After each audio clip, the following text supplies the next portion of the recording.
তুমি তো মুমিন হিসাবে দুনিয়ার জমিনে প্রকাশ করলাম, কিন্তু তোমার আকীদা, তোমার আচার আচরণ কোনোটাই কোরআন সুন্নাহ মোতাবেক হচ্ছে না রে বাবা। আল্লাহর জমিনে যতদিন তোমার হায়াতে জিন্দেগি থাকে না কেন রে বাবা, তুমি যদি এই কাতারে না আসো তাহলে তুমি মুমিন হিসাবে দাবি করতে পারবা না, ঠিক কিনা? আমার মুখের কোনো কথা নয়, তোমাদের মুখের কোনো কথা নয় রে বাবা। আল্লাহর বরত্বের কথা, আল্লাহর জবানের কথা আল্লাহ রাব্বুল আলামিন জানিয়ে দিলেন। যখন আমার এই আযাবের কথা কোনো আমার বান্দা বান্দির সামনে প্রকাশ হবে, ওই বান্দা যদি গুনার কাতারে গিয়ে থাকে, গুনাহ করার জন্য নিয়ত করে, সঙ্গে সঙ্গে ওই গুনাহ বাদ দিয়ে জাহান্নামের কথা তার স্মরণ হয়ে যাবে। আর এটা যার স্মরণ হবে, গুনাহ সে করতে পারবে না। সে যেন দাবি করে আমি একজন ঈমানদার ব্যক্তি, একজন মুমিন ব্যক্তি। আল্লাহ রাব্বুল আলামিন পবিত্র কুরআনুল কারীমের ভিতরে যেই বিষয়টি জানাইলেন, যখন আল্লাহ রাব্বুল আলামিনের কথা স্মরণ হয়ে যাবে, বান্দা তখন কোনো গুনার কাজে লিপ্ত হতে পারে না। আমাদের তো হয় না গুনাহ, ঠিক কিনা? আমরা গুনাহ করি, কথা বলেন না কেন? গুনাহ করি। হ্যাঁ, আমাদের গুনাহ হয়ে যায় এবং ইচ্ছাকৃতভাবেই হয়ে যায়। মসজিদে আজান দিয়ে দেয় মুয়াজ্জিন, কিন্তু নামাজে আমাদের খুঁজে পাওয়া যায় না, ঠিক কিনা? এটা হয়তো গুনাহ হয় না, কিন্তু যদি কোনো ইলেকশনের জন্য ডাকা হয়, কোরআনের মাহফিল দিকে উঠে যাব এবং পারলে চেষ্টা করব কোরআনের মাহফিল বন্ধ করে ওই রাজনীতি জনসভাটা যেন আরো কিভাবে সামনের দিকে অগ্রসর করা যায়, নিয়ে যাওয়া যায়। এরকম আচরণ হয়েছে কি হয় না? আল্লাহর জমিনে তোমাকে আল্লাহ জবান দিয়েছে, তোমাকে মেধা দিয়েছে, আকল দিয়েছে, বুদ্ধি দিয়েছে, বিবেক দিয়েছে। নাস্তিক দুনিয়ার জমিনে আছে না নাই? কোরআনের বাহক আছে না নাই? আবু জেহেল, উতবা, শাইবা, ফেরাউন, নমরুদ, তারাও দুনিয়ার জমিনে ছিল। আল্লাহর নবী মুহাম্মদুর রাসূলুল্লাহ সাল্লাল্লাহু আলাইহি সাল্লাম দুনিয়ার জমিনেও ছিলেন নাকি ছিলেন না? হ্যাঁ, পার্থক্য আছে না নাই? মক্কা মদিনায় সফর করলে পার্থক্য বোঝা যায়, বদর প্রান্তে চলে গেলে পার্থক্য বোঝা যায়। যেই জায়গায় আবু জেহেলকে কি করেছে? পাথরে নিক্ষেপ করেছে, কুয়ায় ফেলে জিন্দেগি তামাম বানিয়ে দিয়েছে, ঠিক কিনা?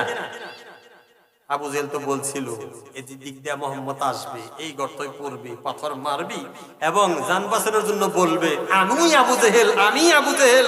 উপরে থেকে আর পাথর মারিস না, কিন্তু বলা আছে কমান্ডার আগেই বলে দিয়েছে যেই জায়গায় মুহাম্মদ বললে পাথর যখনই মারা শুরু করবি, দেখবি যে নিচের থেকে শব্দ হইতেছে, মুহাম্মদ বলতে থাকবে আমি আবু জেহেল, আমারে মারিস না, আমি আবু জেহেল, আমি আরে মারিস না। কিন্তু আল্লাহ রাসূল তো ওই গর্তে আর পড়ে নাই। ওই গর্তে কে পড়ছে? আবু জেহেলই পড়ছে। যতই মারে কয় না আমাগো উস্তাদ পয়লা দিছে, মুহাম্মদ পয়রা গেছে, লাগা অ্যাকশন। দেখবেন পাথরের উপর দা পাথর। এখনো যে সমস্ত বাংলাদেশ থেকে, বিভিন্ন দেশ থেকে হাজী সাহেবরা যখন এই বদর প্রান্তে চলে যায়, ওই গর্তের কাছে গিয়ে যখনই দাঁড়ায়, তখন স্মরণ হয়ে যায় এই দুশমন আমার নবীকে কত কষ্ট দিয়েছে, ঠিক কিনা?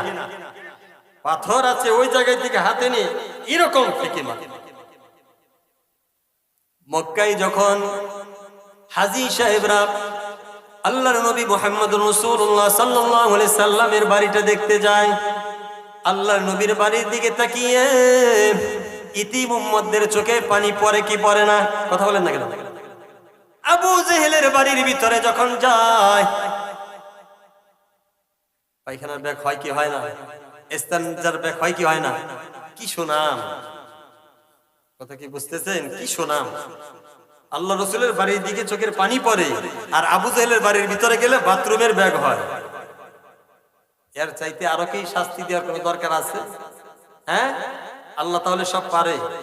বিশ্বাস হয়? হ্যাঁ, বিশ্বাস যদি হয়ে যায় বাবা, কোরআনের দিকে তাকাইতে হবে, মুখের কোনো কথা নয়। কোরআনের ভিতরে আল্লাহ রাব্বুল আলামিন যা জানিয়ে দিয়েছে রে বাবা, সেই মোতাবেক আপনার আমার আদর্শ যদি সঠিক পন্থায় রাসূলের আদর্শ অনুযায়ী না হয়, যতবার মুসলমান দাবি করবেন, কশিন কাদে ও মুসলমান হিসাবে আল্লাহর কাছে প্রকাশ পাবেন না, কথা ঠিক কিনা?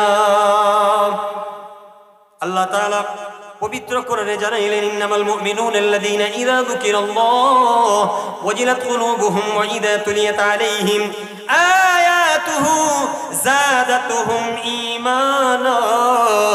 যেই সময় আল্লাহ রাব্বুল আলামিনের জবান তিলাওয়াত করা হবে, যারা প্রকৃত মুমিন তাদের অন্তর থেকে ঈমানের জজবা বৃদ্ধি পেয়ে যাবে। সুবহানাল্লাহ। এ জায়গায় যারা উপস্থিত আছেন, আপনাদের সামনে পবিত্র কুরআনুল কারীম কোন একটি মানুষ যদি অপমান অপদস্থ করে রে বাবা, কলিজায় মানাবে? কথা বলেন না কেন? কলিজায় মানাবে?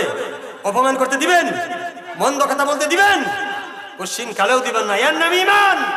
অনেকের জবান খুলে, আবার অনেকেই জবান খুলে না। জবান যে খোলো না বাবা, জবান কি কারণে দিয়েছে? জবান কি কারণে দিয়েছে? আল্লাহর জবান তেলাওয়াত করার জন্য, আল্লাহর বরত্বের কথা বলার জন্য। এই কথা, বরত্বের কথা শুনবা, জবান খুলে প্রকাশ করবা, দাওয়াত এই দুনিয়ার জমিনে প্রকাশ করবা, ঠিক কিনা?